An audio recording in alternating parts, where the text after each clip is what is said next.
apresentar aqui o professor Marcos Fava Neves, que ele é engenheiro agrônomo, mestre e doutor, professor da FEA USP Ribeirão Preto e da FGV em São Paulo. Livre docência e professor titular em estratégias empresariais, autor de 60 livros publicados em 10 países, criador da marca Strat, 2004, e já realizou 1.100 palestras em 22 países, sendo um dos brasileiros mais conhecidos e citados no exterior na área de agronegócios. Ele também mantém aí e atualiza conteúdos no seu canal Doutor Agro, tanto no Instagram quanto no YouTube, né? Então sendo aí uma das nossas celebridades do meio rural, do agro brasileiro, né? Então ficamos aí com a palestra do professor Dr. Marcos Fava Neves. Bom, olá a todos, é um privilégio poder fazer essa fala para vocês nesse evento marcante, né? O início das comemorações dos 50 anos da Sociedade Brasileira de Fruticultura. Essa é uma área que eu tenho um carinho especial, que eu respeito muito e que eu vejo ainda para o Brasil um enorme potencial de conseguir com as frutas o que nós conseguimos com a soja nos últimos 20 anos, mais recentemente com o milho, com o algodão, com uma das frutas processadas, que é o caso de maior sucesso nosso de inserção no mercado internacional, que é o suco de laranja. Não há outro produto da sociedade brasileira que consiga ter entre 70% a 80% das exportações do mundo virem do Brasil. E acredito que um trabalho bem feito, de boa coordenação das cadeias produtivas, boas estratégias, forte pesquisa pode levar também outras frutas a pegarem carona nisso e o Brasil aumentar o seu protagonismo na fruticultura mundial, não apenas abastecendo um mercado interno gigantesco, mas tendo excedentes de produtos bem feitinhos, com embalagem, com marca, com conceito, que é o que eu queria trabalhar aqui hoje, para o mercado internacional. Então, basicamente, eu queria começar fazendo uma apresentação. Eu sou professor na Universidade de São Paulo e na Fundação Getúlio Vargas, né, duas das grandes escolas de administração do Brasil. Tenho a chance de trabalhar nesse tema, ensinando a área de planejamento estratégico nos últimos 25 anos. Também uma inserção na Universidade de Buenos Aires, desde 2006, na Universidade de Purdue, Indiana, Estados Unidos, como professor visitante internacional desde 2013 e, mais recentemente, desde 2020, na Universidade de Pretória, na África do Sul, mas não pude ir esse ano em virtude da pandemia. Também é um tipo de professor meio diferente, porque também sou empreendedor. Nós montamos em 2004 uma empresa de projetos, consultoria chamada Marca Strat, que hoje é uma das mais fortes no agronegócio, vocês podem acompanhar aí pelas fotos. Também empresário em startups, tentando aí resolver dores, né, das cadeias produtivas, dos produtores, com algumas soluções no mercado. Então, esse é um perfil meu bastante empreendedor. Nós tivemos até um destaque na revista Nature, né, como cientistas que trabalham também no ambiente das startups. E aqui, para quem está ouvindo, antes de falar de fruticultura, queria deixar 3 frases que eu considero como importantes direcionadores da minha carreira, missão, né? Que é, assim, antes de mais nada, e vale para a fruticultura brasileira, nós precisamos fazer o que as pessoas querem e não o que sabemos como fazer e achamos que elas querem. Esse é um ponto muito importante de orientação para o mercado. Segundo ponto muito importante é que nós temos que ser elementos construtores de margens, construtores de valor para quem nos usa, seja como professor, como empregado de uma empresa, uma própria empresa entregando o seu produto para outra, como é o caso da fruticultura. Nós temos que ser elementos construtores de margens. O varejista europeu, né, americano, o industrial ou a empresa de logística que vai comprar a nossa fruta eventualmente para vender nesses mercados, nós temos que ser construtores de valor. entregar um produto de qualidade, um produto durável, um produto seguro e que permita a quem está comprando ter margens conosco. Ao terem margens, eles vão continuar. E a terceira e talvez mais importante missão, aí no âmbito mais pessoal e também, porque não da fruticultura e das empresas, que nosso objetivo é construir, gerar oportunidades às pessoas. Esse é o ponto principal das nossas carreiras, né? Quanto mais oportunidades nós conseguimos gerar por os outros, mais nós seremos lembrados, mais as pessoas terão suas chances aí de crescer. Então, esse é um pouco do trabalho, e para quem está aí nos assistindo, nesse dia 27 de outubro ou depois, eu queria deixar à disposição de vocês uma plataforma, foi um investimento que fiz em 2018, para disponibilizar todos os materiais que nós temos. Então, o nosso grupo, ao longo desses 15 anos de trabalho, gerou mais de 60 livros inclusive de fruticultura, e todos foram digitalizados e estão gratuitos nesse site, e vocês também podem seguir no Instagram, no LinkedIn, no Facebook, acompanhando o que nós estamos fazendo. Quando eu falo nós, é porque é sempre o nosso grupo de trabalho e de pesquisa. E aí também, para finalizar essa parte de apresentação, gostaria muito que a comunidade da fruticultura passasse a seguir esse canal no YouTube, que tem hoje praticamente 5.000 seguidores e 220 vídeos que vocês podem acompanhar. São 2 vídeos por semana, desde inovação, sustentabilidade, logística, marketing, conceitos, planejamento estratégico, enfim, é uma plataforma de planejamento e gestão aplicada principalmente à área de agronegócios e alimentos. Então, essa que é a história que está aí colocada na apresentação. Segundo momento que eu queria trabalhar com vocês é a minha alegria em compartilhar com vocês a minha alegria em ser engenheiro agrônomo nos últimos 30 anos no Brasil. Pude participar de um processo revolucionário onde o crescimento foi marcante. Eu não imaginava, no início de carreira, que eu poderia chegar nesse estágio e dizer, olha, o Brasil domina 50% da exportação mundial de soja.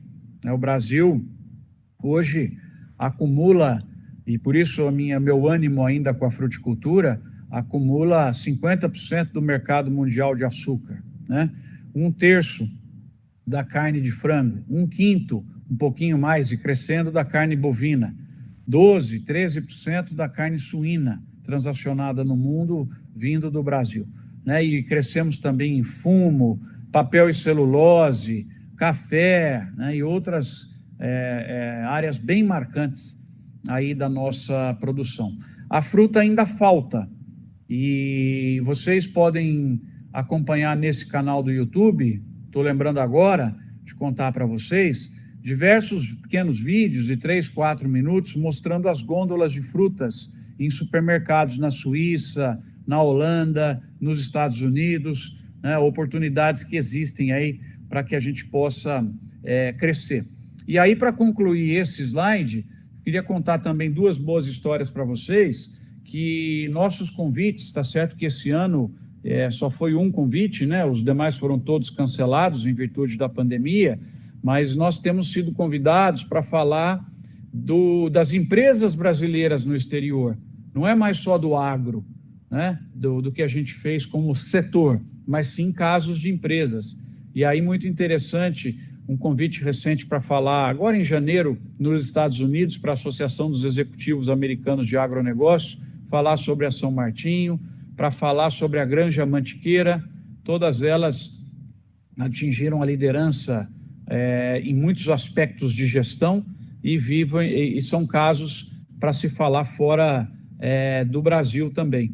Então, aqui nós temos um quadro que compara para vocês, entrando um pouco mais na fruticultura, as exportações das principais frutas, né, comparando o primeiro semestre de 2020 e 2019. Então, vocês têm aqui os números de 19 e os números de 2020 colocados, né? Então, vocês vejam uma coisa, de certa maneira, até interessante, que nós tivemos um choque de competitividade, um choque de margem por conta do câmbio, que está excessivamente desvalorizado, e a reação ainda foi pequena pela nossa fruticultura.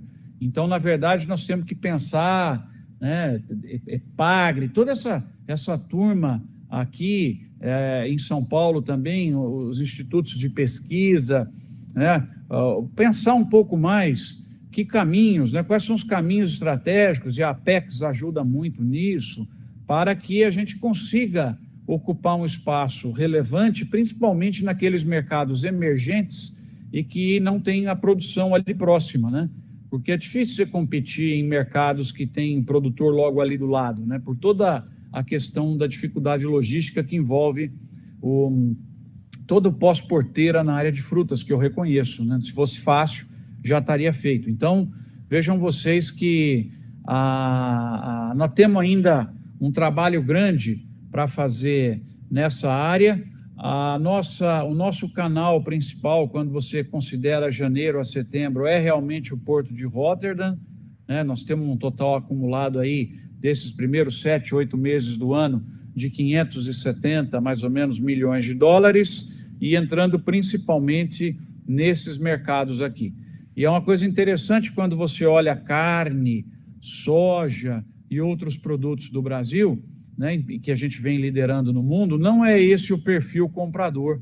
O perfil comprador ele tem nos países emergentes, e aqui fica um ponto a mais para a gente pensar, como principal destino, né? Então, para o caso também das frutas, precisaria pensar se não está faltando um pouco mais um trabalho nosso em países que poderiam gostar de frutas tropicais, que não têm frutas tropicais à disposição e que poderiam estar aumentando aí o comércio com o Brasil, né? Uma coisa interessante de se observar nesse quadro também.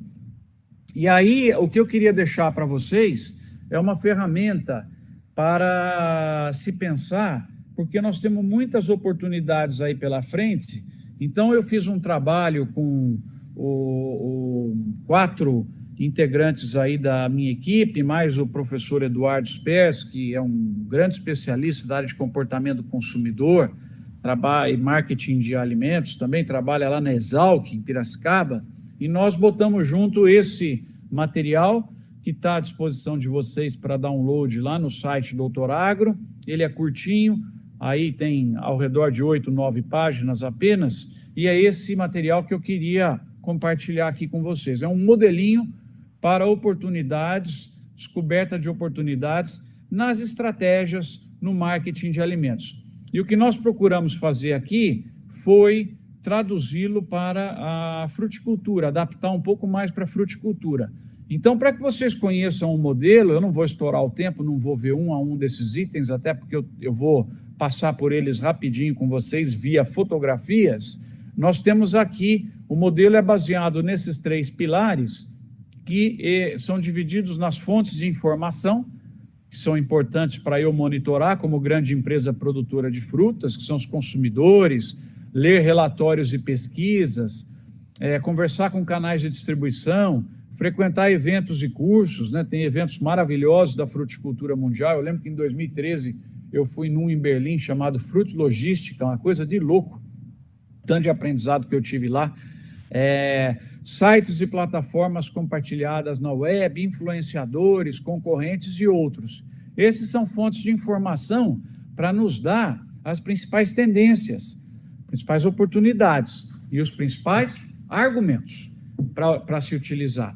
E aí, esses argumentos, nós vamos aplicar no portfólio de produtos, inovações, nas comunicações, nas embalagens, marcas, nos rótulos, ações em canais de distribuição, força de vendas, argumentos para força de vendas para os próprios vendedores, criação de clubes de relacionamento, clubes de uma determinada fruta para conhecer mais e, enfim, para participar de ações na área de mídias sociais, para influenciar as minhas estratégias. Então, agora, para essa fase final da apresentação, eu queria passar por esses pontos com vocês para deixar uma inspiração, um caminho para que possa ser seguido na área aí das frutas. Então, são 15 mensagens para ver quais que a gente podemos utilizar.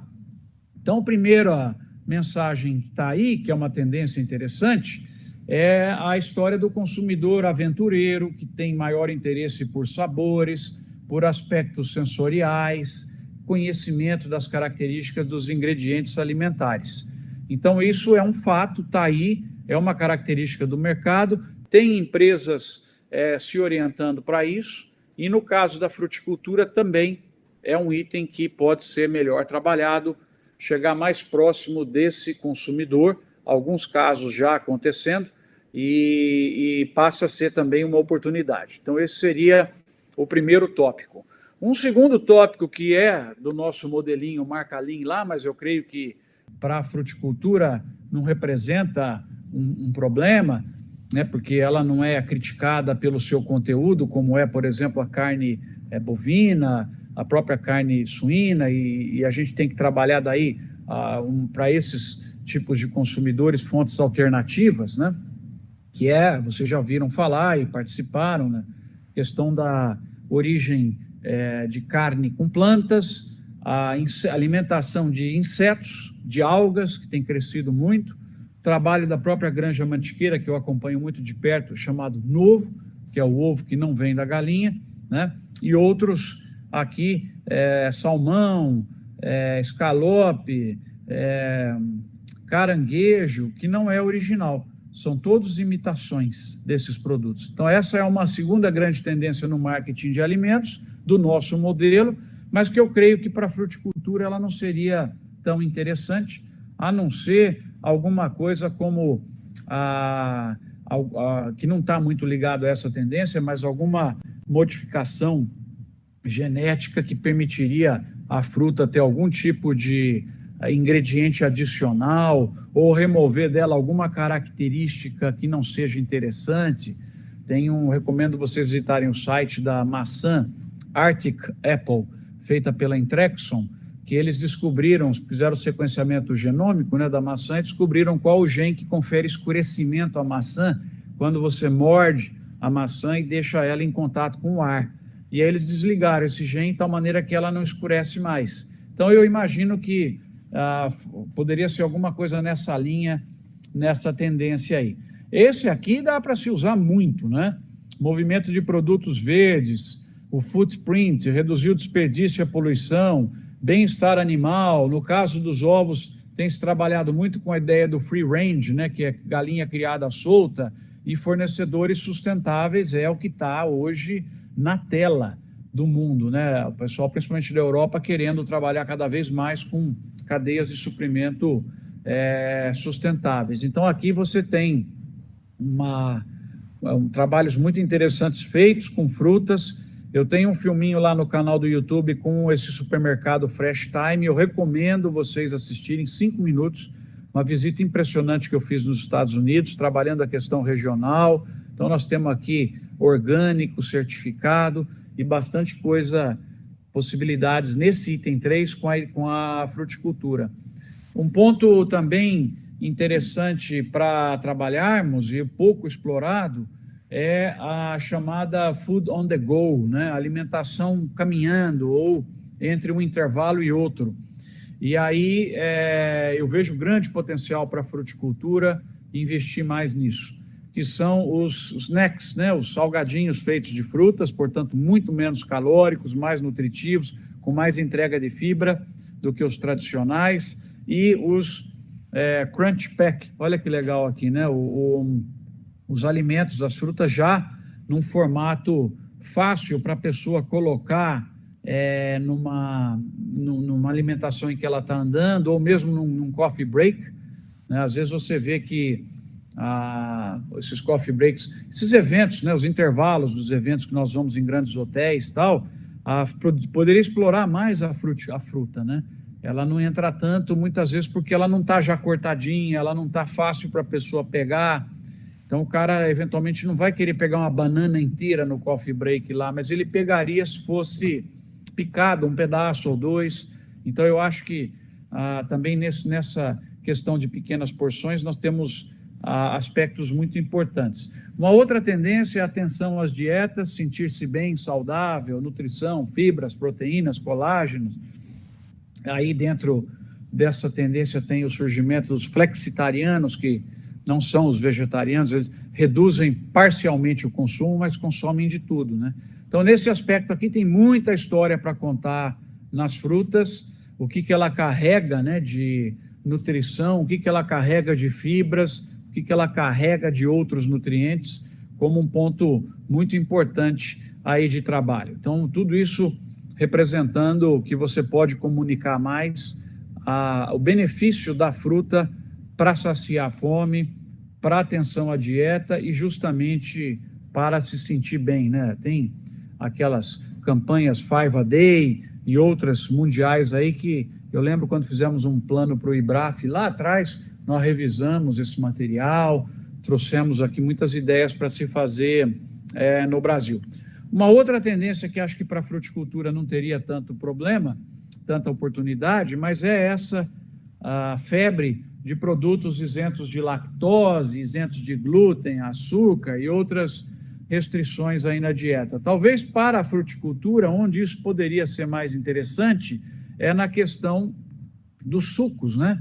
Ou dos néctares, ou mesmo dos extratos, que vão ser transformados em suco com um teor menor de açúcar, né? Isso poderia ser uma oportunidade legal aí também para a comunicação. Chegando na metade já, pessoal, as marcas de smallholders, aqui tem um potencial gigante para a fruticultura, promoção da inclusão e criação de empregos, responsabilidade sociocorporativa.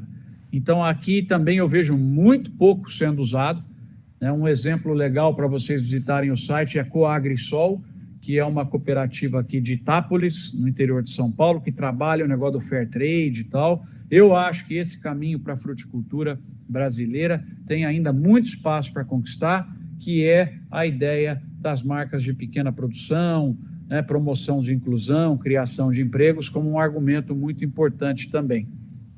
Outra tendência que veio para ficar e que nós, produtores, já deveríamos estar cada vez mais conectados, e a pandemia até acelera isso, o consumidor conectado ao prato, digital, quer mais conhecimento da origem dos produtos, ingredientes, rastreabilidade. Então, muito interessante você hoje ver os aplicativos, e para o pessoal da fruticultura eu sugeriria um benchmarking internacional para ver o que é que foi criado nos principais países, né? E tem bons trabalhos mercadológicos e comerciais de frutas, para olhar o que está sendo montado nessa questão da conexão do consumidor, onde ele vê na hora, pode ter um filme da fazenda que fez, né? Então ele aponta o telefone e consegue esses resultados. O item 9, autenticidade e simplicidade. Então esse é um ponto muito interessante também. Menos é mais, né? Então você ter coisas que possam ser de filosofia simples, fáceis de compreender, que entreguem uma ideia vitoriosa, autêntica, que as pessoas gostam muito. Então aqui tem desde produtos que eu conheci feitos à base de jaca, isso aqui foi lá em outubro na Anuga, na feira, muito interessante, muito simples a mensagem. Esse trabalho eu gostei muito, tem um filminho lá no YouTube com o Netshoop, que é o ketchup feito a partir de fontes alternativas. Não lembro agora exatamente o que era, eram 3, berinjela, não lembro agora quais são as 3, mas tem lá no filme explicando, e ele entra como um aditivo para você pôr junto com carne, ele aparentemente ajuda na digestão, tem um sabor muito interessante e não carrega o peso calórico que tem no produto principal. Eles têm todo um argumento lá, e foi desenvolvido dentro da Universidade Federal do Ceará. É um trabalho muito bacana aí, então. O 10º seria explorar cada vez mais a questão da família e da tradição. Nós temos tanta coisa bonita de história na fruticultura brasileira, muito pouco explorada, pessoal, muito pouco. Contando a história da família que produziu, sabe? Tanto que, para mim, são poucas as lembranças que vêm agora na minha mente aqui. Se falar, eu quero comprar essa fruta que vem da tradição da família tal, que está aí há décadas produzindo. E aqui, olha que interessante, né? Nos Estados Unidos, aqui algumas embalagens de produtos. Da minha família para a sua família, Uncle Matt's, também laranja, orgânico, né? Trabalhando a questão de família, e acho que essa história também está aberta como uma avenida grande para a fruticultura brasileira. Outra tendência, a 11 de 15, é a ideia de comprar produtos feitos na minha região, feitos no local, argumento direto da fazenda, né? Farmers Market. Aqui em São Paulo, nós temos uma rede que está com um crescimento sensacional, chamada Oba. Tem também um filminho lá no YouTube para vocês verem. E o Oba a área de frutas e vegetais é maravilhosa, né? E o Oba está cada vez mais organizando as cadeias de suprimento. E tem outros também aqui em Ribeirão Preto, onde eu vivo, tem o Cenourão, que é muito bonito. É uma visita turística. Eu costumo ir de sábado à tarde passear, né? Enquanto a esposa vai pegar alguns produtos, às vezes eu também escolho alguma coisa para cozinhar à noite.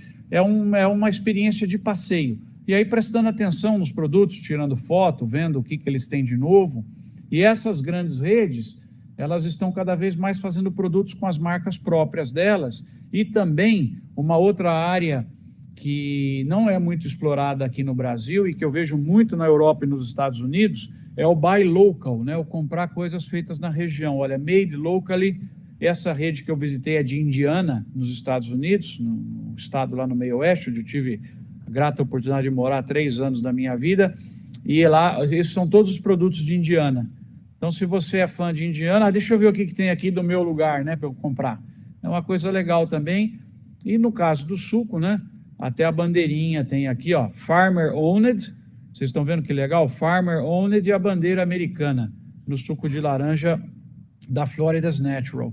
O 12, e aqui a fruticultura tem também muito espaço, mas seria produtos mais processados, que tem uma chance brutal de entrar como coisa para você adicionar na comida, né?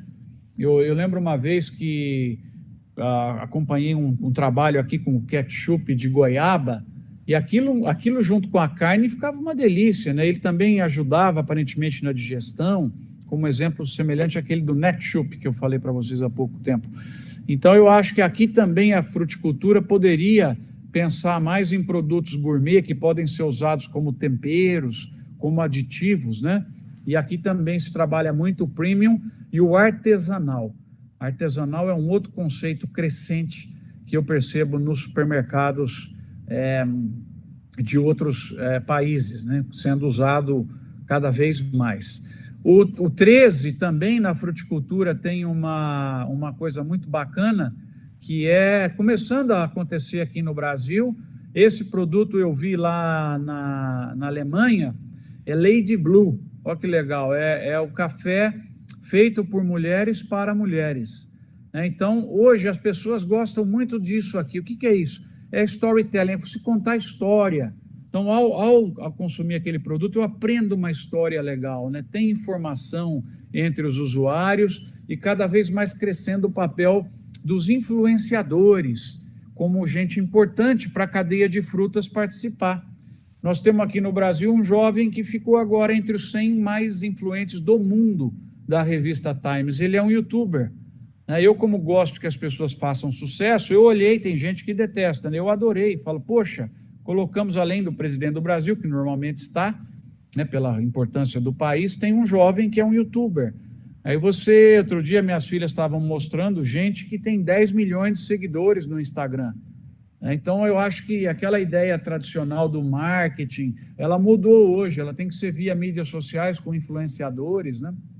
E aqui tem um caso muito interessante de uma produtora aqui de São Paulo, a Sarita Junqueira Rodas, que tem trabalhado muito nisso, e também o empoderamento feminino. Você tem tanta coisa legal aí acontecendo que é fantástico, né? Essa outra tendência não cabe na fruticultura, mas eu queria mostrar para vocês que está no nosso modelo e está invadindo os supermercados europeus e americanos e também já aqui no Brasil, que é a ideia de comprar produtos a granel, né? E na fruticultura, você sabe que eu esqueci de colocar uma foto aqui para vocês, que é aquela... Eu tenho essa foto. I'm ugly, but I'm good. São as frutas que estão feinhas e que iam ser descartadas e que o supermercado coloca numa gôndola especial para que as pessoas possam comprar mais barato, né? Então, veja que interessante. Você já falou, não espera nada bonito, mas eu estou saborosa e eu estou saudável, né? Quer dizer, eu não tenho problema de qualidade. Eu só não sou bonitinha, né? E aí você vai lá e pega essa fruta bem mais barato, seria descartado. Eu lembrei disso aqui por causa do granel, né? E como uma oportunidade também. E aí, uma última, que é crescendo agora com essa preocupação jogada nas mentes das pessoas, relevante, eu recomendo que vocês assistam, né, O Dilema das Redes, esse filme que está lá na Netflix, como as pessoas com vontade, em alguns momentos, se desconectarem. E a refeição é um desses momentos, né? Então, você dá o seu presente, elaborar alimentos, experiência culinária, isso aumentou muito com a pandemia. Todas essas questões que a gente anotou aí, eu acho que com a pandemia aumentaram bastante. Algumas delas muito mais. Mas hoje você tem aí um desejo das pessoas de ter uma experiência culinária, aprender a fazer as coisas, tal. Então, vejam vocês, pessoal, que, e aqui eu concluo, eu vou só voltar para passar minha mensagem final, deixar aqui com vocês nos últimos 2 minutinhos, para a gente não gastar muito tempo. Isso aqui é o que vocês levam para casa, então, tá? Eu errei, deveria ter deixado ele também lá no fundo, como último slide, mas vocês permitiram eu dar essa marcha ré aí e mostrar para vocês. Nós temos muita oportunidade, eu acredito muito, muito na fruticultura, sou um grande consumidor e eu acho que eu vejo, assim, a chance de trabalhar no setor é imensa, porque nós temos no Brasil, na fruticultura tropical, os maiores craques de pesquisa do mundo, que estão aí gerando coisas, precisam de mais recursos, mais apoio, né, para entrar cada vez mais nessa questão da genética, na questão da gestão por metro quadrado, na irrigação eficiente, no controle de pragas e doenças, mas também nós temos uma chance muito grande na questão do pós-porteira, que é isso que eu coloquei para vocês aqui na estratégia e no marketing de alimentos. Então, eu espero ter somado um pouco aí de conhecimento para vocês, né, e ficamos à disposição para questões e para outros pontos que vocês possam ter, e desejando que a fruticultura siga cada vez mais o caminho vitorioso do suco de laranja, do algodão, da soja, das carnes, né? Nós temos ainda uma oportunidade muito grande para ocupar esse mundo cada vez mais saudável, onde a fruta tem uma linda história para contar. Obrigado, gente. Foi um prazer conversar com vocês. Muito obrigado ao professor Marcos Fava Neves pela brilhante palestra, uma verdadeira aula, né, sobre o assunto.